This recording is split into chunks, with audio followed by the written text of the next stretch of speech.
কাজী নজরুল ইসলাম তারুণ্যকে কেন্দ্র করে যে জয়গাথা লিখেছেন তার নাম হচ্ছে 'যৌবনের গান'। আজকে আমরা এই প্রবন্ধটি আলোচনা করব। আর শুরু করার আগে একটা গুরুত্বপূর্ণ তথ্য দিয়ে নিই যে এই প্রবন্ধটা মূলত একটা ভাষণ ছিল। তিনি সিরাজগঞ্জে এসেছিলেন। তাকে মুসলিম যুব সমাজের পক্ষ থেকে অভিবাদন জানানো হয়েছিল বা সম্মাননা জানানো হয়েছিল। তো এই যে সম্মানের বিপরীতে তিনি একটা ভাষণ দিয়ে তাদেরকে ধন্যবাদ জ্ঞাপন করেছিলেন, যে ভাষণের মূল বিষয় ছিল তারুণ্যের জয়গান, যে তারুণ্য আসলে কি করতে পারে এবং তারুণ্যের কতটা শক্তি আছে, এই দেশের জন্য, জাতির জন্য তারুণ্যকে কতটা প্রয়োজন। তাহলে চলো শুরু করে দেই। আমার বলিতে দ্বিধা নাই যে আমি আজও তাহাদেরই দলে যাহারা কর্মী নন ধ্যানী। অর্থাৎ তিনি একটু বিনয় করে বলছেন যে কাজ করাটাই তো আসল দেশের জন্য। তো যারা কাজ করে তিনি যেন তাদের দলে নন, তিনি হচ্ছে ধ্যানী, মানে হচ্ছে তিনি কথা বলেন বা তিনি পরামর্শ দিতে পারেন। যথোপযুক্ত কাজটা হয়তো তিনি আজকে করতে পারছেন না। যাহারা মানবজাতির কল্যাণ সাধন করেন সেবা দিয়া কর্ম দিয়া, তাহারা মহৎ যদি নাই হন অন্তত ক্ষুদ্র নন। এরপর তিনি বলেছেন যে যারা মানুষের জন্য কাজ করে তারা তো অবশ্যই বড়, কিন্তু কেউ যদি তাদের বড় বলে স্বীকার নাও করে অন্তত ছোট বলতে পারবে না। ইহারা থাকেন শক্তির পেছনে রুধির ধারার মতো গোপন। রুধির ধারা হচ্ছে রক্তের ধারা বা শিরা উপশিরা। আমাদের শরীরে রক্তের ধারা প্রবাহিত হয় বলেই তো আমরা বেঁচে থাকি এবং এই আমাদের বেঁচে থাকাটাই আমরা দেখতে পারি, কিন্তু রক্তের ধারাটা গোপনে থাকে। সেটা আমাদের শরীরকে চালিত করে। এ কারণেই বলেছেন যে আমাদের শক্তিটা দেখা যায়, কিন্তু শক্তির পিছনে যে রক্তের ধারা সেটা যেমন গোপন, ওই তারুণ্যের শক্তিতে যারা কাজ করেন, মানবতার সেবায় যারা কাজ করেন, তারাও সেরকম গোপনে কাজ করেন। ফুলের মাঝে মাটির মমতা রসের মতো অলক্ষ্যে। ফুলটাকে আমরা সবাই দেখতে পাই, কিন্তু এই ফুলটাকে যে মাটির রস বাঁচিয়ে রেখেছে সেটাও তো গোপনে তার কাজটা করেছে। সেই গোপনে মাটির রসের যে মমতা, সেই মমতার মতো এই তারুণ্যের শক্তিও গোপনে কাজ করে যাচ্ছে। আমি কবি, বনের পাখির মতো স্বভাব আমার গান করার। কাহারও ভালো লাগিলেও গাই, ভালো না লাগিলেও গাহিয়া যাই। এই যে গান, তিনি আসলে এটা বলতে চাচ্ছেন যে তার বক্তব্য যেটা, তিনি সবসময় সত্যের পক্ষে ছিলেন, মানবতার পক্ষে ছিলেন। এই যে সত্যের পক্ষে এবং মানবতার পক্ষে তার বক্তব্য, তিনি তার গানে, কবিতায়, সাহিত্যে সবসময়ই বলে গেছেন এবং এটাকেই তিনি তার সমস্ত যত কথা আছে সাহিত্য সহ সবগুলোকেই তিনি বলেছেন গান, এবং বলেছেন যে আমি এই গান গেয়ে যাই, কেউ শুনলেও গাবো, না শুনলেও গাবো, ভালো লাগলেও গাবো, না ভালো লাগলেও গাবো। বায়ুস ভেঙে যখন বেচারা গানের পাখিকে তাড়া করে, তীক্ষ্ণ চঞ্চু দ্বারা আঘাত করে, তখনও সে এক গাছ হইতে উড়িয়া আন গাছে গিয়া গান ধরে। বায়ুস মানে হচ্ছে কাক, আর ফিঙেও তো একটা পাখি। তো এই কাক তো গান করে না। তো মাঝে, মাঝে কাক কি করে, যে পাখিটা গান গায় তাকে তাড়িয়ে দেয়। কঞ্চু মানে হচ্ছে ঠোঁট। তো চোখা ঠোঁট দিয়ে সে তাকে আঘাত করে বা দূরে সরিয়ে দেয়। কিন্তু তাতে কি করে, গানের পাখির গান কি থেমে যায়? সে ঠিকই এক জায়গা থেকে আরেক জায়গায় গিয়ে কিন্তু গান গেয়েই যায়। সেটাই বলেছেন যে আমাকে হয়তো কেউ না কেউ তাড়িয়ে দিবে। কারণ আমার কথা সবার ভালো লাগবে না। তো তখনও আমি গানটা থামাবো না, হয়তো অন্য কোথাও গিয়ে গান গাইব। সে গান করে আপন মনের আনন্দে, যদি তাহাতে কাহারো অলসতন্দ্রা মোহনিদ্রা টুটিয়া যায়, তাহা একান্তই গইব। অর্থাৎ গানের পাখি তো গান করেই যাবে। এটাই তার স্বভাব। কিন্তু সেটাতে কারো যদি ঘুম ভেঙে যায়, সেটা তো গানের পাখির দোষ না। এজন্য গানের পাখিকে দায়ী করা যাবে না বা ঠিক না। সেটাই তিনি বলেছেন যে আমার কথা আমি বলে যাব। এতে যদি কারো ঘুম ভেঙে যায়, এই যে মোহনিদ্রা, অলসতন্দ্রা, এগুলো নেতিবাচক অর্থে তিনি ব্যবহার করেছেন। এগুলো হচ্ছে অসচেতনতা, মোহনিদ্রা, অলসতন্দ্রা। তো আমার কথার কারণে কারো যদি এগুলো ভেঙে যায়, কেউ যদি জেগে ওঠে, সচেতন হয়, সেজন্য আমি দায়ী না। তারুণ্যের ভরা ভাদরে যদি আমার গান জোয়ার আনিয়া থাকে, তাহা আমার অগোচরে। অর্থাৎ আমার গান যদি কাউকে জাগিয়ে তোলে, কাউকে তারুণ্য শক্তিতে উজ্জীবিত করে, তাহলে সেটা আমার জানা নেই বা এটা আমার অগোচরেই হয়ে থাকে। যে চাঁদ সাগরে জোয়ার জাগায়, সে হয়তো তাহার শক্তি সম্বন্ধে আজও না ওয়াকিফ। তো চাঁদ তো আর খোঁজ রাখে না যে তার শক্তিটা কোথায়। অথচ আমরা জানি যে চাঁদের শক্তিতেই, চাঁদের আকর্ষণেই জোয়ার হয়। এ কারণে বলেছেন যে চাঁদ জোয়ার তৈরি করে, সে হয়তো নিজের শক্তি সম্বন্ধে পুরোপুরি জানেই না। আমি বক্তাও নহি, আমি কম বক্তার দলে। অর্থাৎ এরপরে তিনি বলেছেন যে আমি অত বেশি কথাও বলতে পারি না, আমি কম বক্তা, মানে যারা কম বলে আমি তাদের দলে। বক্তৃতায় যাহারা দিগ্বিজয়ী, বক্তিয়ার খিলজি, তাহাদের বাক্যের সৈন্য সামন্ত অত দ্রুত বেগে কোথা হইতে কেমন করিয়া আসে বলিতে পারি না। যারা হচ্ছে অনেক বাকপটু, অনেক বক্তৃতা দিতে পারে, তাদেরকে তিনি বক্তিয়ার খিলজি বলেছেন কৌতুক করে। বক্তিয়ার খিলজি হচ্ছে একজন মুসলিম শাসক, যিনি লক্ষণ সেনকে পরাজিত করে হঠাৎ করে তিনি মাত্র ১৭ জন সৈন্য নিয়ে পুরো রাজ্যটাকে তিনি অধিকারে নিয়েছিলেন। তো এই যে তার হঠাৎ করে এসে অধিকার করে নেওয়া, সেটাই তিনি বলেছেন দ্রুতবেগে কোথা হইতে কেমন করিয়া আসে বলিতে পারি না। মানে আমি অত ভালো কথা বলতে পারি না। দেখিয়া লক্ষণ সেন অপেক্ষাও আমরা বেশি অভিভূত হইয়া পড়ি। অর্থাৎ যারা কথা বলতে পারে তাদের দেখে তিনি নিজেও অবাক হন।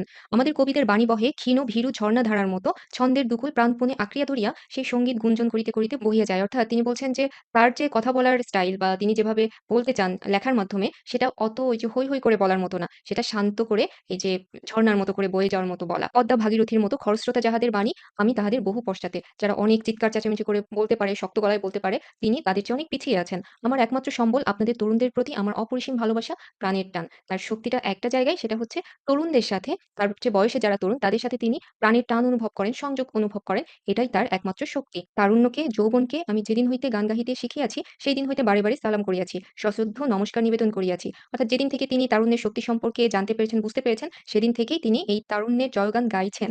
জবা কুসুম সংকাশ তরুণ অরুণকে দেখিয়া প্রথম মানব যেমন করিয়া সশ্রদ্ধ নমস্কার করিয়াছিলেন, আমার প্রথম জাগরণ যেমন প্রভাতে তেমন সশ্রদ্ধ বিস্ময় লইয়া যৌবনকে অন্তরে শ্রদ্ধা নিবেদন করিয়াছি, তাহার স্তবগান গাহিয়াছি। জবা কুসুম সংকাশ মানে হচ্ছে জবা ফুলের মতো, আর তরুণ অরুণ মানে নতুন যে সূর্য, নতুন সূর্য যখন ওঠে জবা ফুলের মতো তিনি তুলনা করেছেন। এবং সেই সূর্যটাকে দেখে প্রথম মানব, যে মানুষটা প্রথম সূর্যকে দেখে নমস্কার জানিয়েছিল, তার শ্রদ্ধাটাও এরকম। যৌবনের প্রতি তার যে নিবেদন, তার শ্রদ্ধা সেটাও ঐরকম, যে নতুন সূর্যকে দেখে মানুষ যেরকম মাথা নত করে। এবং তার স্তবগান গাহিয়াছি। স্তবগান মানে হচ্ছে তার প্রশংসায় তিনি গান গেয়েছেন বা কথা বলেছেন বা লিখেছেন। তরুণ অরুণের মতোই যে তারুণ্য তিমির বিদারী, সে যে আলোর দেবতা। ওই নতুন সূর্যের মতোই তারুণ্যও তিমির বিদারী। তিমির বিদারী মানে হচ্ছে অন্ধকারকে বিদীর্ণ করে। তিমির অর্থ অন্ধকার। তাহলে এই তারুণ্যটাও হচ্ছে ওই অরুণের মতো বা সূর্যের মতো অন্ধকারকে দূর করে। সে যে আলোর দেবতা। রঙের খেলা খেলিতে তাহার উদয়, রং ছড়াইতে ছড়াইতে তাহার অস্ত।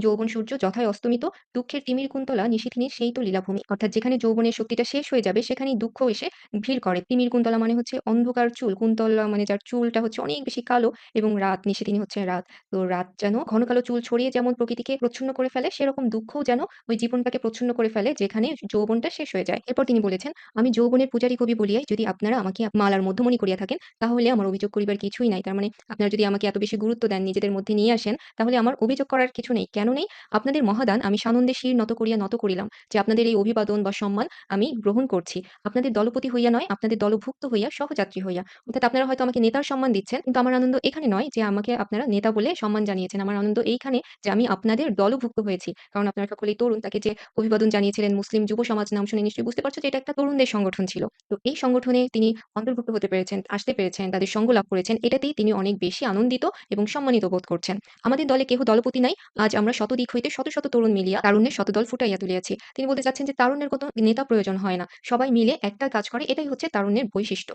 আমরা সকলে মিলিয়া এক সিদ্ধি, সবাই মিলে একটাই সাধনা করছে এবং এক ধ্যানের মৃণাল ধরিয়া বিকশিত হইতে চাই। ধ্যানের মৃণাল মানে মৃণাল হচ্ছে পদ্মফুল। তো সবাই মিলে একটাই সাধনা করতে চান, একটাই উদ্দেশ্য সামনে নিয়ে, ওই পদ্মফুল যেরকম বিকশিত হয় সেরকম একটা উদ্দেশ্য তারা পূরণ করতে চান, সবাই মিলে যাদের একটাই উদ্দেশ্য থাকবে। বার্ধক্য তাহাই যাহা পুরাতনকে মিথ্যাকে মৃত্যুকে আঁকড়িয়া পড়ে থাকে, বৃদ্ধ তাহারাই যাহারা মায়াচ্ছন্ন নবমানবের অভিনব জয়যাত্রা শুধু বোঝা নয়, বিঘ্ন শতাব্দীর নবযাত্রীর চলার ছন্দে ছন্দ মিলাইয়া, যাহারা কুচকাওয়াজ করিতে জানে না, পারে না, যাহারা জীব হইয়াও জড়, যাহারা অটল সংস্কারে পাষাণস্তূপ আঁকড়িয়া পড়িয়াছে। এবারে তিনি বলেছেন যে এতক্ষণ ধরে তারুণ্যের কথা বলছেন। এই তরুণ আসলে কারা? আর এর বিপরীতে বৃদ্ধই বা কারা? শুরুতেই তিনি বলেছেন যে বার্ধক্য হচ্ছে সেটাই যেটা পুরাতনকে আঁকড়ে ধরে থাকে। তার মানে বয়স বেশি হলেই যে মানুষ বৃদ্ধ হবে সেরকম না। মনে যে পুরাতন আঁকড়ে ধরে থাকবে সেটাই হচ্ছে বার্ধক্য। মৃত্যুকেও ওরকম আঁকড়ে ধরে থাকে এবং শতাব্দীর নবযাত্রীর চলার ছন্দে তাল মিলিয়ে চলতে পারে না। যে পৃথিবী বদলে যাচ্ছে তার সাথে যে তাল মিলিয়ে চলতে হবে, নিজের ভিতরেও কিছু সংস্কার আনতে হবে, নিজের কাজে কিছু পরিবর্তন আনতে হবে। এই জিনিসগুলো যার মধ্যে নেই সেই হচ্ছে বৃদ্ধ। এবং বৃদ্ধ তাহারাই যারা নব অরুণোদয় দেখিয়া নিদ্রাভঙ্গের ভয়ে দ্বার রুদ্ধ করিয়া পড়িয়া থাকে।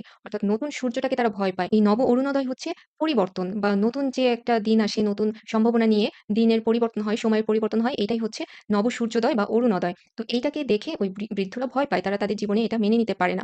আলোক পিয়াসী প্রাণচঞ্চল শিশুদের কলকোলাহলে যাহারা বিরক্ত হইয়া অভিসম্পাত করিতে থাকে, জীর্ণপুঁথি চাপা পড়িয়া যাহাদের নাভিশ্বাস বহিতেছে, অতি জ্ঞানের আগ্নিমান্দে যাহারা আজ কঙ্কালসার, বৃদ্ধ তাহারাই, ইহাদের ধর্মই বার্ধক্য। অর্থাৎ এই যে এক শ্রেণী যে নতুনকে অভিবাদন জানাচ্ছে, পরিবর্তন হচ্ছে, এই জিনিসটা তারা সহ্য করতে পারে না এবং এটা দেখে তারা রেগে যায় এবং তারা হচ্ছে জ্ঞানের অগ্নিমান্দে, তারা কঙ্কালসার বৃদ্ধ। মানে হচ্ছে জ্ঞানটা তাদের হজম হচ্ছে না। অগ্নিমান্দ হচ্ছে খাবার খাওয়ার পরে যদি পেটে হজম না হয় সেটা হচ্ছে অগ্নিমান্দ। তাহলে নতুন কিছু জানার পরে সেটা যদি হজম না হয় সেটা হচ্ছে জ্ঞানের অগ্নিমান্দ। এবং এইটা যারা মেনে নিতে পারে না তারাই হচ্ছে বৃদ্ধ এবং তাদের ধর্ম হচ্ছে বার্ধক্য। বার্ধক্যকে সবসময় বয়সের ফ্রেমে বাঁধা যায় না। বহু যুবককে দেখিয়াছি ইহাদের যৌবনের ঊর্ধ্বে নিচে বার্ধক্যের কঙ্কাল মূর্তি। খুব ইম্পোর্টেন্ট একটা লাইন, বার্ধক্যকে বয়সের ফ্রেমে বাঁধা যায় না। অনেক তরুণ মানে যাদের বয়স কম তাদের তিনি দেখেছেন যে এদের যৌবনের ঊর্ধ্বের নিচে, ঊর্ধ্ব মানে হচ্ছে ইউনিফর্ম বা একটা বিশেষ পোশাক। তো এই উপরে তাদের বয়সের পোশাক কিন্তু ভিতরে হচ্ছে বার্ধক্যের কঙ্কালসার মূর্তি। অর্থাৎ মনটা তাদের ওই পুরাতন যে বিশ্বাস, জড়তা সেটাকেই আঁকড়ে ধরে আছে। আবার বহু বৃদ্ধকে দেখিয়াছি যাহাদের বার্ধক্যের জীর্ণ বরণের তলে মেঘলুপ্ত সূর্যের মতো প্রদীপ্ত যৌবন।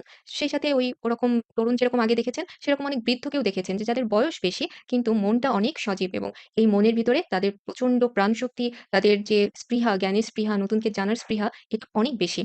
এবং এটাকে তিনি তুলনা করেছেন মেঘলুপ্ত সূর্যের মতো, যে সূর্যটা মেঘে ঢাকা পড়ে আছে কিন্তু সূর্যের অস্তিত্বটা তীব্র। তরুণ নামে জয়মুকুট শুধু তাহারই যাহার শক্তি অপরিমাণ। অর্থাৎ ওই ব্যক্তি নিজেকে তরুণ বলে দাবি করতে পারে যার মধ্যে অনেক বেশি প্রাণশক্তি এবং যিনি ক্লান্তিহীন, যার তেজ নির্মেঘ আষাঢ় মধ্যাহ্নের মার্তণ্ড প্রায়। তার শক্তিটা হচ্ছে আষাঢ়ের দুপুরবেলার যে সূর্য, মার্তণ্ড মানে হচ্ছে সূর্য, তো আষাঢ় বেলার দুপুরের যে সূর্য তার যে তেজ বা তীক্ষ্ণতা সেরকম হচ্ছে ওই ব্যক্তিরও তেজ। বিপুল তার আশা, অনেক বড় আশা থাকবে, ছোট আশা নিয়ে তিনি কখনো চলবেন না এবং অফুরন্ত প্রাণ প্রাণ, মৃত্যু হচ্ছে মুঠিতলে থাকবে। মানে খুব বেশি সাহস যার থাকবে সেটা যে বয়সেই হোক ওই ব্যক্তি নিজেকে তরুণ বলে দাবি করতে পারে। তারুণ্য দেখিয়েছে আরবের বেদুইনদের মাঝে, তারুণ্য দেখিয়েছে মহাসমরের সৈনিকের মুখে। তিনি তারুণ্য দেখেছেন যারা আরবের বেদুইন যাদের কোনো পিছুটান নেই, যেকোনো মুহূর্তে যুদ্ধে ঝাঁপিয়ে পড়তে পারে, তাদের মধ্যে তিনি এই তারুণ্য দেখিয়েছেন এবং দেখেছেন যারা মহাসমর মানে মহাযুদ্ধে যারা সৈনিক তাদের মুখে তিনি তারুণ্য দেখেছেন। কালা পাহাড়ের অসিতে, অসি মানে হচ্ছে অস্ত্র আর কালা পাহাড় একজন ব্যক্তি যিনি হিন্দু ধর্ম থেকে ইসলাম ধর্ম গ্রহণ করেছিলেন এবং ধর্মান্তরিত হওয়ার পরে ইসলাম ধর্মের পক্ষে তিনি অনেক যুদ্ধ করেছেন এবং তার যে তলোয়ার সেটাই হচ্ছে অসি। তো এই অসির শক্তিতেই তিনি ওই তারুণ্য দেখেছেন। কামাল করিম, মুসোলিনি, সানিয়াত, লেনিনের শক্তিতে। অনেকগুলো বিখ্যাত মানুষের নাম আছে। কামাল হচ্ছে তুরস্কের জনক, আধুনিক তুরস্ক যার হাতে তৈরি হয়েছে, যার বুদ্ধি, দীপ্ততা এবং সাহসের ফলে প্রাচীন তুরস্ক ভেঙে আধুনিক তুরস্ক তৈরি হয়েছে। তিনি হচ্ছেন কামাল আতাতুর্ক। মুসোলিনি হচ্ছে ইতালির একজন একনায়ক এবং তিনি ইতালিকে শ্রেষ্ঠ রাষ্ট্রে পরিণত করার জন্য যুদ্ধে ঝাঁপিয়ে পড়েন এবং সেটা অনেকটাই বাস্তবায়ন করেন। আর তারপরে আছে হচ্ছে সানিয়াত, ইনি চীনের বিপ্লবী। তিনি চীনের কিছু বিপক্ষ শক্তি ছিল তাদের সাথে বেশ যুদ্ধ করেন এবং চীনের কর্তৃত্ব প্রতিষ্ঠা করতে প্রচন্ড চেষ্টা করেন। আর লেনিন হচ্ছে রাশিয়ার একজন বিপ্লবী যার নেতৃত্বে রুশ বিপ্লব সফল হয় এবং যার তন্ত্রের পতন হয়। তো এই যে বিভিন্ন বয়সী মানুষ সবার উল্লেখ করে তিনি বলেছেন যে তাদের শক্তিতে আমি তারুণ্য দেখেছি। কে কোন বয়সী, কে কোন ধর্মের, কে কোন দেশের এটার সাথে তারুণ্যের কোনো সম্পর্ক নেই। সম্পর্কটা হচ্ছে শক্তিতে, তাদের বিশ্বাসে এবং তাদের কাজে। যৌবন দেখিয়াছি তাহাদের মাঝে যাহারা বৈমানিক রূপে অনন্ত আকাশের সীমা খুঁজিতে গিয়া প্রাণ হারায়। অর্থাৎ যারা খুব বেশি অ্যাডভেঞ্চার প্রিয়, যাদের এতটাই বেশি সাহস যে তারা আকাশে উঠতে দ্বিধাগ্রস্ত হয় না, সেই সকল বৈমানিকদের ভিতরেও তিনি তারুণ্য দেখেছেন। আবিষ্কারক রূপে নবপৃথিবীর সন্ধানে গিয়া আর ফিরে না, গৌরীশৃঙ্গ কাঞ্চনজঙ্ঘার শীর্ষদেশ অধিকার করিতে গিয়া যাহারা তুষার ঢাকা পড়ে, অতল সমুদ্রের নীল মঞ্জুষার মণি আহরণ করিতে গিয়া সলিল সমাধি লাভ করে, মঙ্গল গ্রহে চন্দ্রলোকে যাইবার পথ আবিষ্কার করিতে গিয়ে নিরুদ্দেশ হইয়া যায়। অর্থাৎ এই যে যারা এত সাহসী কাজ করে, যারা ওই আকাশে গিয়ে আর ফিরে না, যারা কাঞ্চনজঙ্ঘার শীর্ষদেশ অধিকার করতে চায় বা হিমালয় শৃঙ্গে যারা উঠতে চায়, গৌরীশৃঙ্গ হচ্ছে কাঞ্চনজঙ্ঘার উপরে যখন বরফ পড়ে সাদা হয় সেটাকে তিনি বলেছেন গৌরীশৃঙ্গ। এবং অতল সমুদ্রের নীল মঞ্জুষার মণি আহরণ করতে গিয়ে যারা সলিল সমাধি লাভ করে অর্থাৎ ফিরে আসে না, মঙ্গল গ্রহে চন্দ্রলোকে যাইবার পথ আবিষ্কার করিতে গিয়ে নিরুদ্দেশ হইয়া যায়। অর্থাৎ যারা এত সাহসী কাজ করে, মহাকাশে চলে যায়, সাগরের নিচে চলে যায়, হিমালয়ের উপরে চলে যায়, তো এদের কাজটাই হচ্ছে তারুণ্যের বৈশিষ্ট্য। পবন গতিকে পশ্চাতে ফেলিয়া যাহারা উড়িয়া যাইতে চায়, নব নব গ্রহ নক্ষত্রের সন্ধান করিতে করিতে যাহাদের নয়নমণি নিভিয়া যায়, যৌবন দেখিয়াছি সেই দুরন্তদের মাঝে। যারা বাতাসের গতিকে, পবন গতি হচ্ছে বাতাসের গতিকে পিছনে ফেলে যারা দ্রুত চলে যেতে চায় নতুন নতুন গ্রহ নক্ষত্রের সন্ধানে, তাদের মাঝে তিনি যৌবন দেখেছেন। যৌবনের মাতৃরূপ দেখিয়াছি সব বহন করিয়া, যখন সে যায় শ্মশান ঘাটে গোরস্থানে অনাহারে থাকিয়া, যখন সে অন্ন পরিবেশন করে দুর্ভিক্ষ বন্যা পীড়িতদের মুখে, বন্ধুহীন রোগীর শয্যার পার্শ্বে যখন সে রাত্রির পর রাত্রি জাগিয়া পরিচর্যা করে। অর্থাৎ যৌবনের সাথে যে শুধু সাহসী জড়িত তা না, যৌবনের মাতৃরূপ খুব গুরুত্বপূর্ণ একটা বিষয়। এটা কিন্তু অনুধাবনমূলকের জন্য খুব মনোযোগ দিয়ে পড়বে। যৌবনের মাতৃরূপ হচ্ছে মায়ের রূপ কি? মায়ের রূপের সাথে অবশ্যই স্নেহ মমতার জড়িত আছে। যৌবনের একটা বৈশিষ্ট্য তিনি আগে বলেছেন সাহস, সংগ্রাম। আরেকটা বৈশিষ্ট্য হচ্ছে এই মাতৃরূপ অর্থাৎ স্নেহ মমতা। তার মানে যার ভিতরে তারুণ্য থাকবে সে যে শুধু বীর বা সাহসী হবে সেটাই না, তার ভিতরে মানবতাও থাকবে এবং মানুষের প্রতি মমত্ব বোধ করবে। এই মমত্ব বোধটার প্রকাশ ঘটবে দুস্থরা যখন অনাহারে থাকবে, যখন কেউ বন্যা পীড়িত হবে, যদি কোনো রোগীর পাশে বন্ধু না থাকে, কোনো আত্মীয় না থাকে, তার পাশে সে রাতের পর রাত জেগে পরিচর্যা করতে পারবে। যখন সে পথে পথে গান গেয়ে ভিখারি সেজে দুর্দশাগ্রস্তদের জন্য ভিক্ষা করতে পারবে, অর্থাৎ যাদের কেউ নাই তাদের জন্য সাহায্য গ্রহণ করতে পারবে। যখন দুর্বলের পাশে বল হইয়া দাঁড়ায়, হতাশের বুকে আশা জাগায় এবং যখন সেই কাজগুলো করে তখন দুর্বলের পাশে সে বল বা শক্তি হয়ে দাঁড়ায় এবং হতাশের বুকে তখন আশা জাগায়। তার মানে যৌবনের সাথে তারুণ্যের সাথে সাহসী শুধু সম্পৃক্ত নয়, মানবতার বিষয়টা কিন্তু অঙ্গাঙ্গিভাবে জড়িত এবং মমত্ববোধ ছাড়া, মানুষের প্রতি দয়া মায়া ছাড়া এই যৌবনের শক্তিটা পরিপূর্ণ হতে পারে না। ইহাই যৌবন, এই ধর্ম যাহাদের তাহারাই তরুণ এবং যাদের মধ্যে এই সকল বিষয় আছে, সাহস আছে, শক্তি আছে, নতুনকে গ্রহণ করার ক্ষমতা আছে, মানবতা আছে, দয়া মায়া আছে, তারাই হচ্ছে তরুণ। তাহাদের দেশ নেই, জাতি নাই, অন্য ধর্ম নাই এবং এই তরুণদের একটাই ধর্ম সেটা হচ্ছে তারুণ্য। দেশকাল জাতি ধর্মের সীমার ঊর্ধ্বে ইহাদের সেনানিবাস। অর্থাৎ সকল তরুণকে, দেশে বিদেশে যত এই ধরনের তরুণ আছে যাদের ভিতরে ওই বৈশিষ্ট্যগুলো আছে, তাদেরকে তিনি এক দল হিসেবে কল্পনা করছেন, সৈন্য দল হিসেবে এবং এই যে দেশকাল জাতিসীমার ঊর্ধ্বে তাদের সেনানিবাস। আজ আমরা মুসলিম তরুণেরা যেন অকুণ্ঠিত চিত্তে মুক্ত কণ্ঠে বলিতে পারি, ধর্ম আমাদের ইসলাম কিন্তু প্রাণের ধর্ম আমাদের তারুণ্য যৌবন। তো ওই যে সংগঠন তাকে নিয়ে গিয়েছিল মুসলিম যুব সংগঠন, তো তাদেরকে উদ্দেশ্য করে তিনি বলেছেন যে আমাদের ধর্ম ইসলাম কিন্তু আমাদের প্রাণের ধর্ম যেন তারুণ্য হয়। অর্থাৎ তারুণ্যের যত বৈশিষ্ট্য আছে সেইগুলোই যেন আমাদের ধর্মের সাথে থাকে। আমরা সকল দেশের, সকল জাতির, সকল ধর্মের, সকল কালের। অর্থাৎ আমরা এমনভাবে থাকবো যে কে কোন ধর্মের, কে কোন জাতের, কে কোন সময়ের এই বিষয়গুলো যেন আমাদের কাছে গুরুত্ব পায় না। আমরা সকল দেশের সাথে, সকল কালের সাথে, সকল জাতির সাথেই সমানভাবে থাকতে পারবো। আমরা মুরিদ যৌবনের, মুরিদ মানে হচ্ছে শিষ্য। তো আমরা হচ্ছে যৌবনের শিষ্য। এই জাতি ধর্ম কালকে অতিক্রম করিতে পারিয়াছে যাহাদের যৌবন, তাহারাই আজ মহামানব, মহাত্মা, মহাবীর। তো যুগে যুগে যারা জাতি, কাল বা ধর্ম এই সব কিছুর বাইরে এসে তারুণ্যের শক্তি যাদের মধ্যে ছিল তারাই আজকে মহামানব। তাহাদিগকে সকল দেশের, সকল ধর্মের, সকল লোক সমান শ্রদ্ধা করে এবং এখনো আমরা দেখি যে যারা এই যে ধর্ম, দেশ, কাল, জাতি এইসবের ঊর্ধ্বে ছিল, শুধু মানুষের জন্য কাজ করেছে এবং এর সাথে কোনো সাম্প্রদায়িকতার প্রশ্ন জড়িত ছিল না, তাদেরকে অনেকেই মানুষ এখনো শ্রদ্ধা করে। পথপার্শ্বের ধর্ম অট্টালিকা আজ পরপর হইয়াছে। অর্থাৎ পথের পাশে যে ধর্ম নামের অট্টালিকা বড় প্রাচীন একটা বাড়ির সাথে তুলনা করেছেন যে প্রাচীন বিশ্বাস সেগুলো পরপর হইয়াছে। মানে যেকোনো মুহূর্তে ভেঙে পড়তে পারে। তাহাকে ভাঙিয়া ফেলিয়া দেওয়াই আমাদের ধর্ম এবং ওই যে প্রাচীন বিশ্বাস সেটাকে আমাদের ভেঙে দিতে হবে। ওই জীর্ণ অট্টালিকা চাপা পড়িয়া বহু মানবের মৃত্যুর কারণ হইতে পারে। তো কেন এই প্রাচীন বাড়িটাকে ভেঙে দিতে হবে? একটা পরিত্যক্ত বাড়ি ভেঙে পড়ে যেমন অনেক মানুষ মারা যেতে পারে। তো তিনি এটাকে তুলনা করছেন যে প্রাচীন বিশ্বাস যদি মানুষ আঁকড়ে ধরে থাকে তাহলে অনেক প্রাণের মৃত্যু হতে পারে, অনেক তারুণ্য ধ্বংস হয়ে যেতে পারে। যে ঘর আমাদের আশ্রয় দান করিয়াছে তাহা যদি সংস্কারাতীত হইয়া আমাদেরই মাথায় পড়িবার উপক্রম করে তাহাকে ভাঙিয়া নতুন করিয়া গড়িবার দুঃসাহস আছে একা তরুণেরই। তো যে ঘরটা আমাদের আশ্রয় দিয়েছে সেই ঘরটা যদি পুরাতন হয় এবং আমাদেরই মাথার উপর ভেঙে সেটা আমাদের মৃত্যুর কারণ হতে পারে, এরকম পরিস্থিতি যখন হয় তখন কি করতে হবে? সেই ঘরটাকে ভেঙে নতুন ঘর তুলতে হবে। আর এই শক্তিটা মানুষের থাকতে হবে। তিনি কিন্তু এখানে এই ঘর বলতে প্রাচীন বিশ্বাস যেটা পুরাতন জরাজীর্ণতা, কুসংস্কার এগুলো বুঝিয়েছেন এবং এগুলো আমাদেরই ভেঙে নতুন করে আমাদের বিশ্বাসটা সংস্কার করতে হবে। খোদার দেওয়া এই পৃথিবীর নিয়ামত হইতে যে নিজেকে বঞ্চিত রাখিল সে যত মোনাজাতি করুক খোদা তাহা কবুল করিবেন না। খোদা হাত দিয়েছেন বেহেশত ও বেহেশতি চিজ অর্জন করিয়া লইবার জন্য, ভিখারির মতো হাত তুলিয়া ভিক্ষা করবার জন্য না। অর্থাৎ কবি বলেছেন যে খোদা তো হাত দিয়েছেন ভালো কিছু অর্জন করে নেওয়ার জন্য। সেটা যেটাই হোক। শুধু ভিক্ষা করে বা প্রার্থনা করে বা মোনাজাত তুলে যদি আমি চাই যে আমি বেহেশতে যেতে চাই তাহলে আমি বেহেশতে যাব না। আমার হাত আছে আমি সেটাকে অর্জন করে নিতে হবে। তার মানে কি? আমাকে ভালো কাজ করতে হবে। ভালো কাজ করে ওই বেহেশতটা অর্জন করতে হবে। শুধু প্রার্থনা করে সেটা পাওয়া যাবে না। আমাদের পৃথিবী আমরা আমাদের মনের মতো করিয়া গড়িয়া লইব, ইহাই হোক তরুণীর সাধনা। এখন তারুণ্যের সাধনা বা উদ্দেশ্য কি হওয়া উচিত? যে তাদের যে পৃথিবী সেটা নিজের মতো করে যেন গড়ে নিতে পারে এবং এটাই এই বিশ্বাসটা তারুণ্যের থাকা উচিত। প্রবন্ধটা ভালো করে বুঝতে হলে বারবার পড়তে হবে এবং তিনি অনেক উপমা ব্যবহার করেছেন, রূপক ব্যবহার করেছেন তারুণ্যের শক্তিটা বোঝানোর জন্য, উদ্দেশ্য বোঝানোর জন্য। এগুলো কিন্তু খুব মনোযোগ দিয়ে পড়তে হবে। আর না পড়লে বা বারবার না পড়লে আসলে এটার মূল ভাবটা বোঝা যাবে না। মূল ভাব যদিও সহজ যে তারুণ্যের বৈশিষ্ট্যই তিনি বলতে চেয়েছেন, জয়গান গাইতে চেয়েছেন। কিন্তু পরীক্ষার জন্য কিন্তু এতটুকু যথেষ্ট না। তোমাকে বারবার পড়ে অর্থটা বুঝতে হবে। সবাইকে ধন্যবাদ। ভালো থেকো।